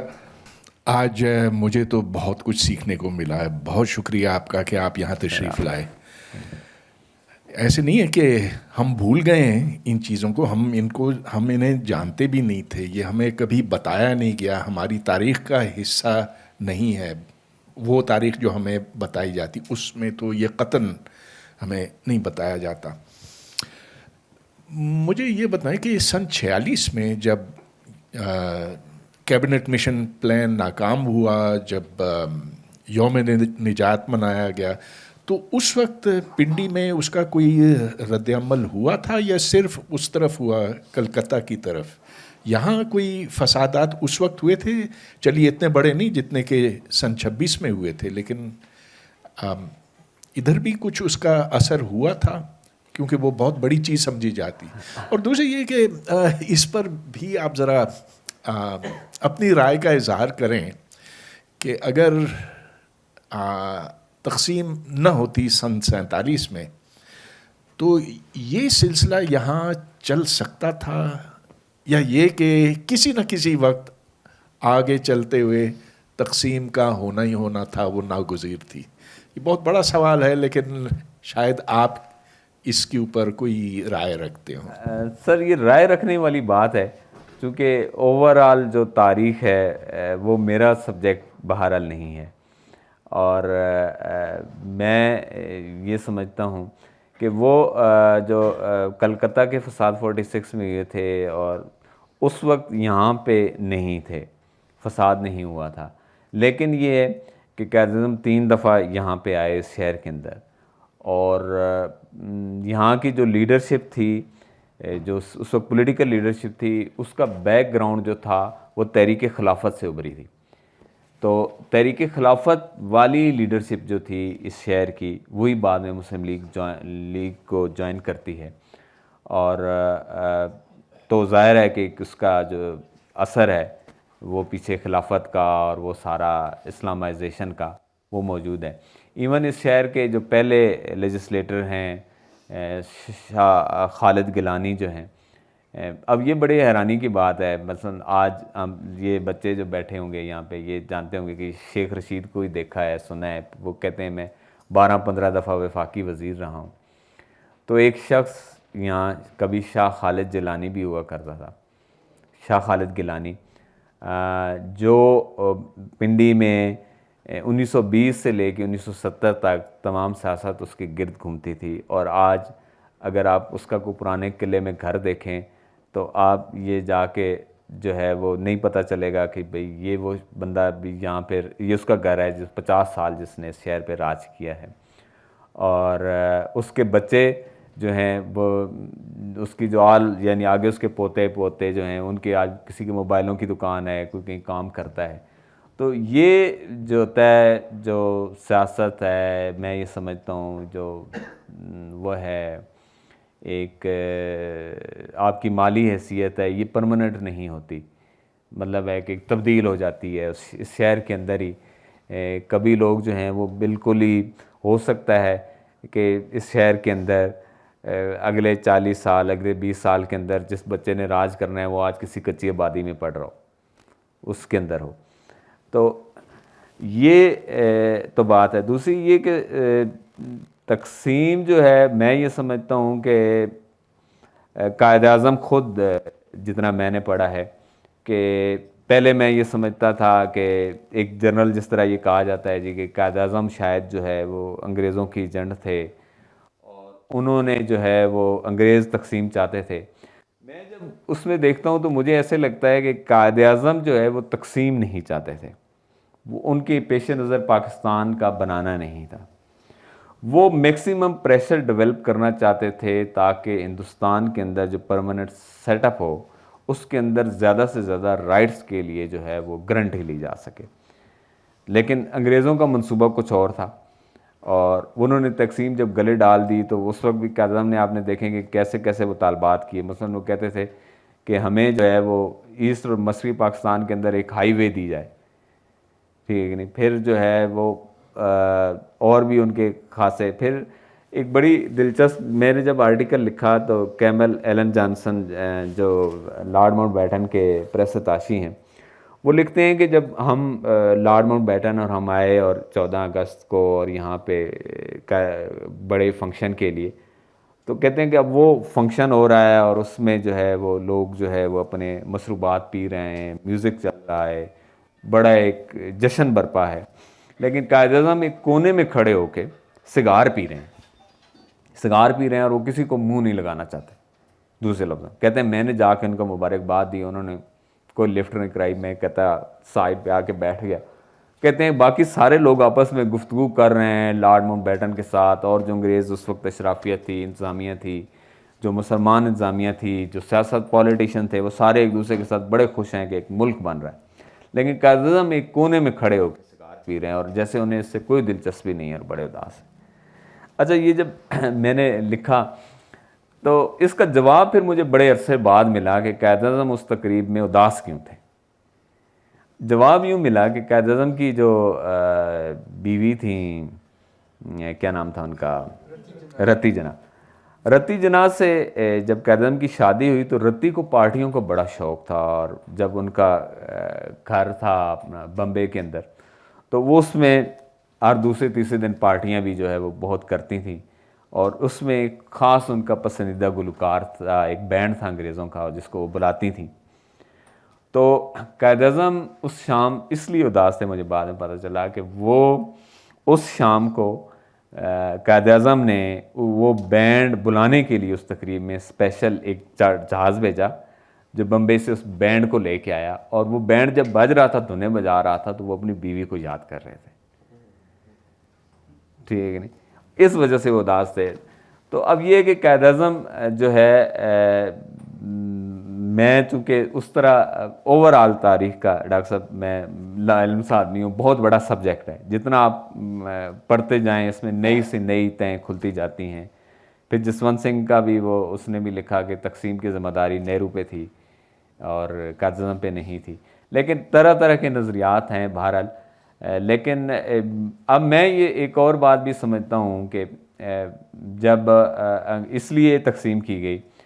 کہ انگریز یہ سمجھتا تھا کہ یہ جو پہلی جو ہماری لیڈرشپ ہے، قائد اعظم ہیں مسلمانوں کی، یا گاندھی ہیں یا نہرو ہیں یا پٹیل ہیں یا لیاقت علی خان ہیں، تو کہتے تھے کہ یہ جو نیا ہندوستان ہے یہ ایک بہت بڑا ملک ہے، اور یہ شاید پہلے 5 سالوں میں نہیں تو اگلے 10 سالوں میں نہیں تو 15 سالوں میں یہ شاید ناکام ہو جائیں اس ملک کو چلانے کے لیے. اور ان کی جگہ جو سیکنڈ لیڈرشپ تمام شہروں کے اندر موجود تھی وہ کمیونسٹ تھی. وہ یہ سمجھتے تھے کہ یہ پہلی لیڈرشپ جب ناکام ہو جائے گی تو ان کی جگہ کمیونسٹ لے لیں گے، اور اگر ہندوستان کے اندر کمیونزم آ جائے گا تو پھر فار ایسٹ تک اس کو کوئی نہیں روک سکتا. تو شاید اس وجہ سے انہوں نے مذہبی بنیادوں پہ جو ہے وہ لکیریں کھینچیں، تقسیم کیا، اور شاید ایک بفر سٹیٹ کی ضرورت تھی آگے رشیا کے آگے. اور آج تک ہم وہ کام تو بہرحال وہی بفر سٹیٹ کا ہم ادا کر رہے ہیں، سیکیورٹی سٹیٹ کا، اور اسی جس مقصد کے لیے وہ بنائی تھی آج تک لگتا تو یہی ہے کہ اسی مقصد کے گرد ہم گھوم رہے ہیں. آپ نے چوہا خالصہ کا ذکر کیا، حالانکہ یہ تھوا خالصہ ہے، چوہا خالصہ نہیں ہے، جو گاؤں جہاں سے فسادات شروع ہوئے. تو دوسرا یہ ہے کہ مستقبل میں کیا آپ دیکھتے ہیں کہ کبھی پھر ہندوستان اور پاکستان ایک طرف کہیں جانے کا ہو جائے سلسلہ؟ اچھا، ایک یہ ہے کہ یہ جو انگریزی میں جب لکھا جاتا ہے تو یہ تھوا خالصہ لکھا جاتا ہے، ٹھیک ہے کہ نہیں، اور جب یہ اردو میں ہوتا ہے تو یہ چوہا خالصہ ہوتا ہے. چوہا خالصہ بھی ایک گاؤں ہے اور اس سے کافی فاصلے پر ہے، یہ 2 گاؤں ہیں، چوہا خالصہ اور تھوا خالصہ. جی جی، تو یہ واقعات، لیکن یہ جو حویلی ہے نا جس کا ذکر ہے یہ چوہا خالصہ کے اندر ہے. نہیں سر، چوہا خالصہ اور تھوا خالصہ کے درمیان کافی فاصلہ ہوگا، لیکن ایک تو یہ کہ تھوا خالصہ کیا ہے؟ تو یہ جس کے اندر جو ہے یہ حویلی تھی گلاب سنگھ کی، یہ چوہا خالصہ کے اندر ہے،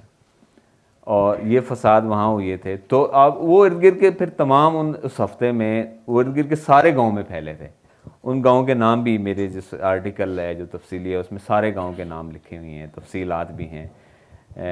چوہا سے بنیادی جس طرح چوہا سیدن شاہ ایک چشمے کو کہتے ہیں، اور جہاں پہ چشمہ ہوتا ہے وہ یہ ہوتا ہے. اور دوسرا آپ نے کیا کیا سوال؟ آپ نے دوسرے سوال کا کیا؟ پاکستان کے موجودہ حالات کو دیکھتے ہوئے تو فیوچر کی پھر سے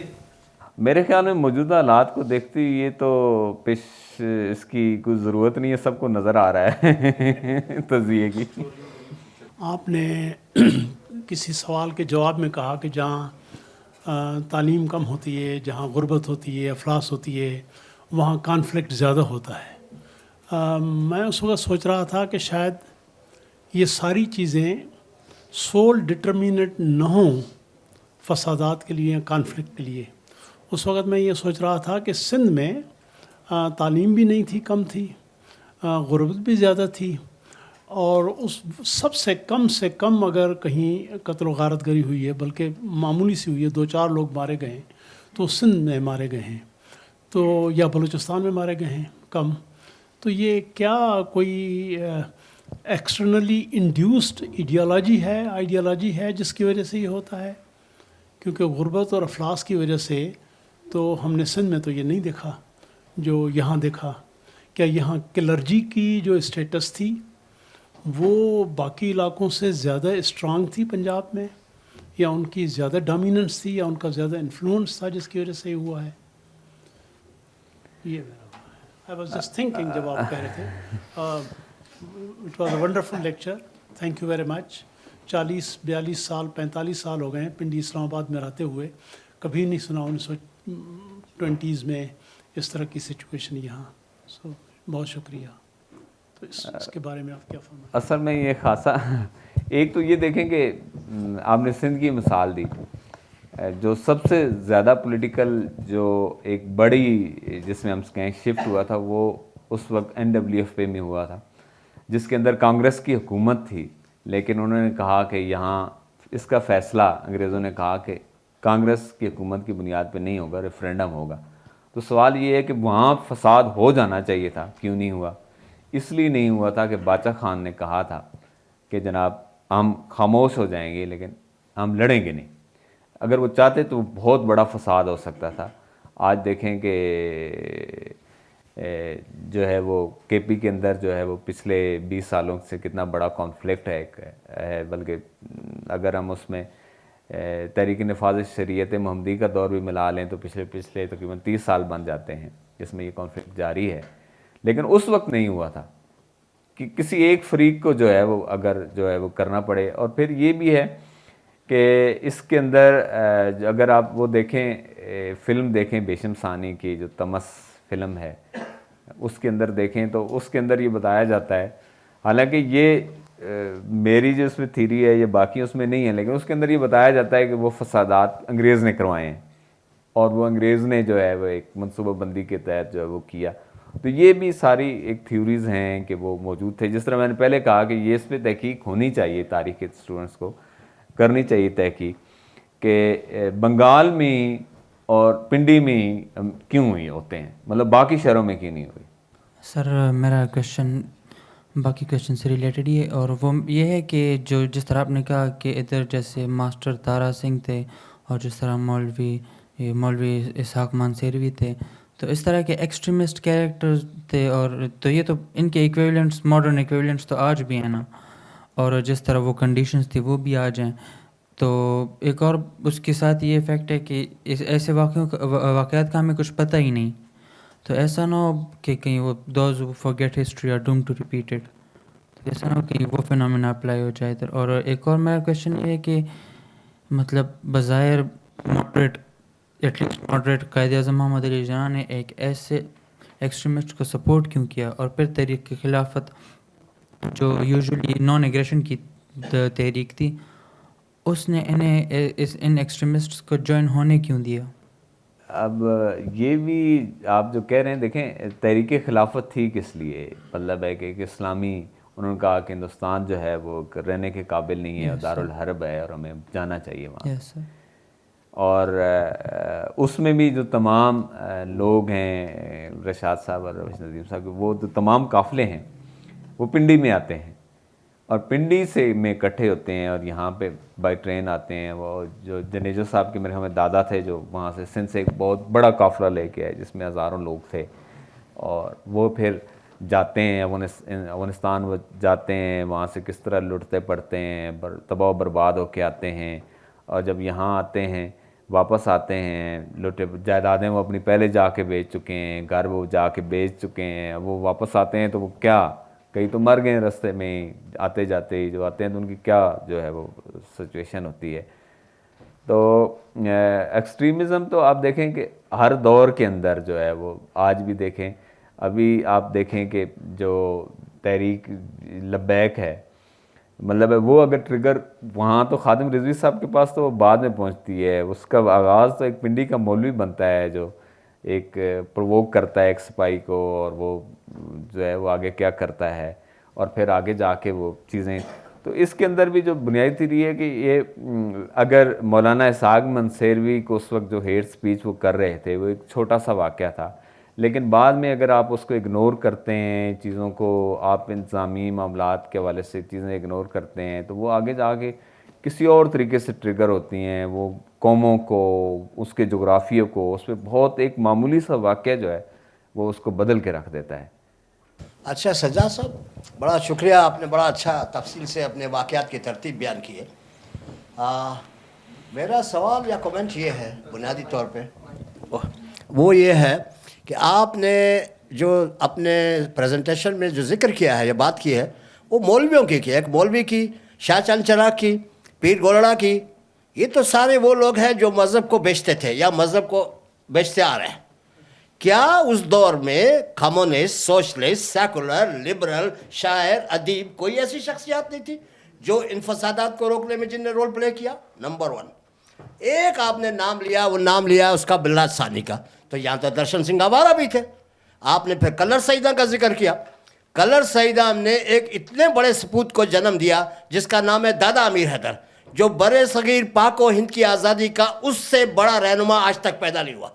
جنہوں نے ساری زندگی جیل میں گزاری، جو اسٹالن سے ملے، ماؤ زے تنگ سے ملے، امریکہ میں کمیونسٹ پارٹی کے رہے. What was their role? This is my question. یہ بولیں کہ وہاں کی جو سول سوسائٹی، شاعر اور ادیب تھے، ان کا کیا کردار تھا؟ دوسری بات جو آپ نے کی کمیونسٹ پارٹی کے بارے میں، وہ ہم اس سے اتفاق نہیں کرتے کہ کمیونسٹ پارٹی اس لیے اس کی حمایت کر رہی تھی، وہ سمجھتے تھے کہ ہم بس نو. ہم آپ کو کریکٹ کرتے ہیں، کمیونسٹ پارٹی نے یا کمیونسٹوں نے اس بنیاد پر پاکستان کی یا اس تقسیم کی حمایت کی تھی، یہ قوموں کا حق خود ارادیت ہے. یہ مارکسزم کا نظریہ ہے کہ حق خود ارادیت کی بنیاد پہ انہوں نے حمایت کی تھی، اس کے علاوہ کوئی اور بات نہیں. جی پلیز یور کومنٹ. جی جاوید صاحب، آپ نے صحیح بات، میں آپ سے اتفاق کرتا ہوں کہ، اور میں بھی مسلسل اس بات کی کھوج میں ہوں، مزید اس بات کو دیکھ رہا ہوں کہ اس وقت جو باقی ایکٹرز تھے اس شہر کے، ان کا رول کیا تھا. بدقسمتی یہ ہے کہ اس شہر کا جو علمی خزانہ تھا اس وقت وہ سردار سجان سنگھ کا جو باغ سرداراں تھا اس کے اندر ایک لائبریری کے اندر تھا، اور ان فسادات کے اندر جب آگ لگائی گئی تو اس لائبریری کو بھی آگ لگائی گئی اور وہ تمام کتابیں جل گئیں. اب یہ ہے کہ اس شہر کے اندر شاید وہ 2-4 بزرگ ہیں رہ گئے ہیں جنہوں نے اس وقت دیکھا ہو. اب ایک بچہ ہے جس کی عمر 8, 10, 12 سال ہے، تو اس کی کتنی یادداشتیں ہو سکتی ہیں جب ہم ان سے ملتے ہیں اور پوچھتے ہیں، کیونکہ وہ ساری جو کتابیں ہیں اس دور کی شہر کے بارے میں، قلمی نسخے ہیں، باقی چیزیں ہیں، وہ ہمیں کہیں دستیاب نہیں ہوتی جس سے ہم بات کو مزید آگے لے کے جائیں، اس علم کو اور بڑھائیں. تو یہ ایک سب سے بڑا مسئلہ یہ ہے کہ جب ہم شہر کے بارے میں، لاہور پہ بہت کام ہوا ہے تاریخ میں، کراچی پہ بہت ہوا ہے، دیگر شہروں پہ بہت ہوا ہے، لیکن پنڈی پنڈی جو ہے اسلام آباد اس وقت نہیں تھا، اس شہر کی تاریخ پہ بالکل کام جو ہے وہ ہوا نہیں ہے. تو اب جو تھوڑا بہت کام تھا جو ہمیں ملا ہے اکٹھا کر کے ہم اس کو آگے بڑھا رہے ہیں. میری کوشش ہے، میری ایک کتاب ہے وہ اگلے چند ہفتوں میں آئے گی، تو اس کے بعد وہ ایک بنیاد ہے کہ آگے آنے والے ریسرچر اس سے آگے مزید جو ہے وہ تحقیق کریں اور اس کام کو بڑھائیں. سجاد صاحب، ایک تو شکریہ آپ کے، یہ جو آپ کی ڈسکشن ہے، جس طرح ڈاکٹر ہود بھائی نے کہا کہ obviously ہمارے لیے یہ کافی جو آپ کی انفارمیشن ہے، I mean this is the first time we are getting, so thank you for that. میرے 2 کوئک کویسچنز ہیں. ایک تو یہ کہ یہ جو آپ نے ساری یہ آپ کی پرسنل جو آپ نے پوری ریسرچ کی، آپ کی اپنی آبزرویشن کیا کہتی ہے کہ یہ کیوں یہ جو راول پنڈی میں جو سارا کمیونل وائلنس ہوا، جو راول پنڈی کے فسادات ہیں، یہ اتنا کورڈ نہیں ہے ایکیڈیمک لٹریچر میں بھی اور ادروائز بھی، جتنا ہم کلکتہ والی بات کرتے ہیں یا اور کرتے ہیں. تو ایک تو اس کا آپ بتائیے گا، کیونکہ آپ بھی جو میتھڈالوجی بتا رہے ہیں، سو آپ کے اپنے وزٹس ہیں، آپ نے کہا آپ قبرستان بھی گئے، آپ لوگوں سے بھی ملے، آپ مسجد بھی گئے، سیشن جج سے بھی ملاقات ہوئی، تو آپ نے کافی ڈائیورس جو ہے آپ نے اس کو ایکسپلور کیا نا، اور برٹش آرکائیوز کا بھی آپ نے حوالہ دیا. سو ایک تو یہ کہ وہ ایبسنس کیوں ہے، وہ آپ کو کیا لگتا ہے کہ یعنی بنگلہ دیش سے لٹریچر آ گیا، انڈیا سے آ گیا، لیکن راول پنڈی کا یہ والا جو لٹریچر ہے پاکستان کے ہسٹورینز نے اس طرح سے نہیں دیا جس طرح آپ کلیم کر رہے ہیں. کیونکہ رشاد صاحب نے کہا کہ کچھ کلیمز واقعی ہمارے لیے تو آئی مین بڑے کلیمز ہیں اور پہلی دفعہ سنے. اور دوسری بات یہ کہ جو آپ نے کمیونل وائلنس کی بات کی 26 میں بھی جو ٹریگر ہوئے اور جو ایک پیٹرن آف ایونٹس ہے، اور 47 میں بھی جو ہوا، تو اس کے کہیں نہ کہیں جھلک ہمیں آج کل بھی پاکستان میں نظر آتی ہے کہ کہیں اعلان ہو جاتا ہے اور لوگ پتھر مارتے ہیں، سٹون بیلٹنگ ایکسیٹرا. اور وہ اسی بیلٹ میں مور اور لیس اکثر ہم خبریں سنتے ہیں جو آپ کا ناردرن پنجاب کا ہے. سو آپ اس میں کوئی مشابہت، کوئی ایک پیٹرن دیکھتے ہیں؟ یعنی ان دو پہ آپ کی آبزرویشن چاہیے. اسماعیل صاحب اس میں جی ایڈ کرتے ہوئے میں یہ کہوں گا کہ اس وقت تقسیم میں بہت سے لوگ یہاں سے ہجرت کر کے انڈیا چلے گئے تھے، اور جیسے آپ نے بتایا تقریباً ساری کی ساری نان مسلم کمیونٹیز جو ہیں یہاں سے مائگریٹ کر گئی. تو وہ تو چشمدید گواہ تھے ان واقعات کے. کیا آپ کو لگتا ہے کہ انڈیا میں بھی ان لوگوں کی طرف سے جو یہاں سے یہ چیزیں بھگت کر وہاں گئے تھے، کوئی اس طرح کا کام نہیں ہوا یا اس طرح کی کوئی ایفرٹ موجود ہے؟ صحیح. اسماعیل صاحب کے سوال کا پہلے میں ادھر آتا ہوں. جب میں اس شہر پہ تحقیق کرتا ہوں تو میں یہ دیکھتا ہوں کہ مارگلا یعنی جہاں پہ گلے کاٹ دیے جاتے ہیں. اب یہ ظاہر ہے کہ جی ٹی روڈ ہے اور ایک طرف جو ہے وہ سنٹرل ایشیا سے یہاں ڈھاکہ تک جو ہے وہ تجارتی کاروان چل رہے ہیں، اور دوسری طرف چائنا سے جو سلک روڈ ہے وہ بھی آ کے یہاں پہ مل رہا ہے. تو یہ جو لوگ ہیں جو مرگلہ سے جیلم کے درمیان رہتے ہیں، ان کی جو جینیٹیکلی گروئنگ ہے وہ ہے ایک قافلوں کو لوٹنا اور ایک دنگا فساد. تو وہ ایک شاید چیز جو صدیوں سے آ رہی ہوتی ہے. مثلا یہ جی ٹی روڈ جو ہے وہ 2500 سال پہلے، 2500 سال قبل مسیح میں جو ہے وہ موجود تھا. تو ایک 5000 سال سے آپ دیکھیں کہ ہم تو یہ شہر آج تو لوگ قانون کی حکمرانی ہے، لوگ آپ باہر جاتے ہیں، تمام تر اسٹریٹ کرائمز کے باوجود یہ آپ کو ایک تحفظ کا احساس تو ہوتا ہے. مجھے یاد ہے کہ ہم جب چھوٹے تھے تو گھروں سے جو ہے وہ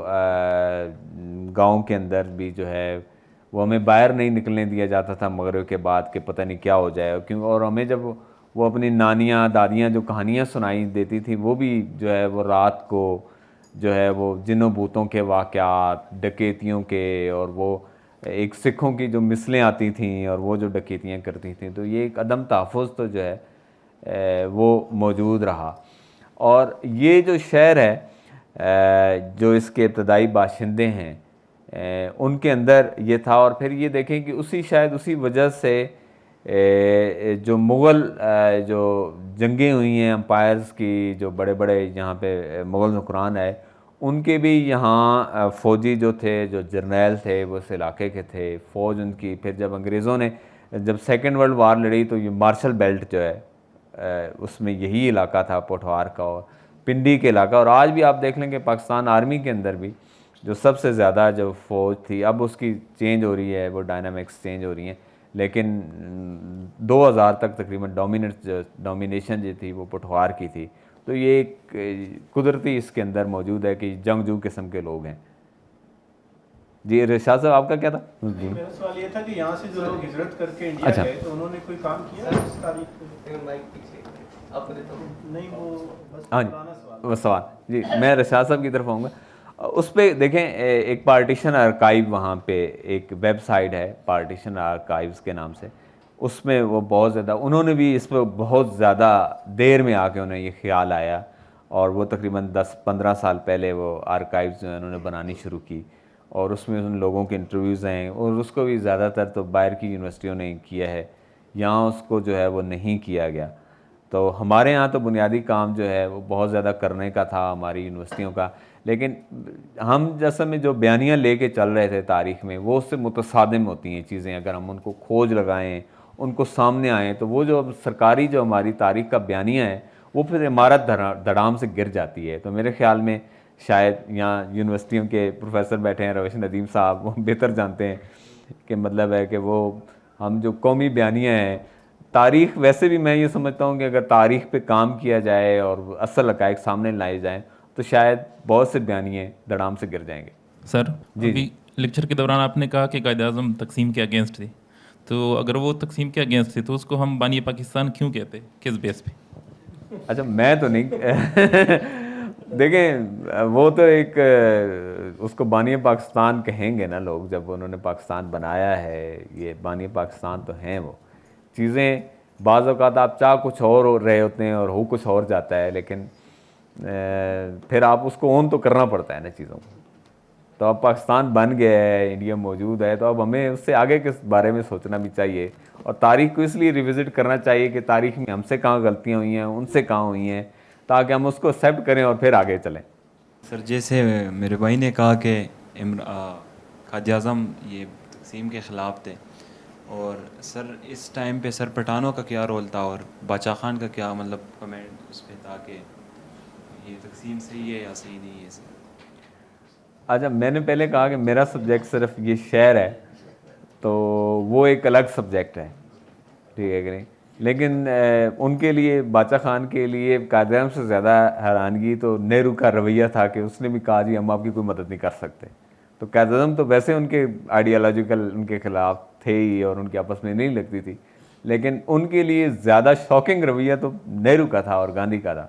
بہت شکریہ جی آپ لوگوں کے آنے کا.